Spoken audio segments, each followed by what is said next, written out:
All right, welcome to your season showdown update. Week 1 of the college football season is in the books. It's time to get ready for week number 2 and to take a look at how everything looks coming out of that first weekend with the rankings. How about this? Big, epic game between Florida State and Miami. Came right down to the wire, but in season showdown, not even close. 5-0 Seminoles, which gives FSU the #1 spot in the season showdown standings after the first week. Looking at the rest of the standings, Ohio State checking in at number 2, Florida at number 3, Texas is at number 4. Then rounding out the top 5, pay attention to this one. Virginia Tech was in the top 5. Now here's why.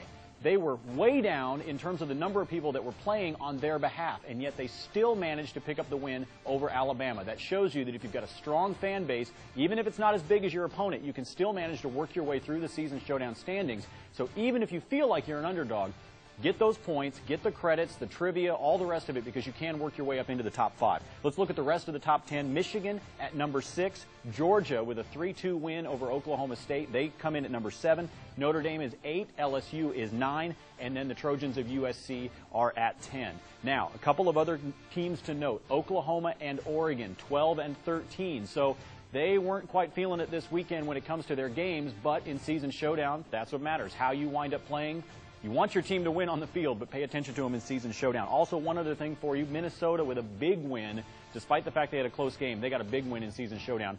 5-0 is the total there. Now, a couple of big matchups this week. There are 4 of the top 10 teams that are in action against each other. You've, of course, got Ohio State and USC, number 2 versus number 10, and then Michigan and Notre Dame as well, number 6 versus number 8. One final note, congratulations, Central Michigan and San Diego State. You guys are rocking the points, both teams jumping 30 spots in our polls and coming dangerously close to that all-important top 32. Goes back to what I told you. It doesn't matter the size of the school, size of the fan base. What matters is how much passion you've got. So there's your season showdown update for week number 1 of the college football season. Back with you again next week with another update. My name is Nate Lundy, and we're out.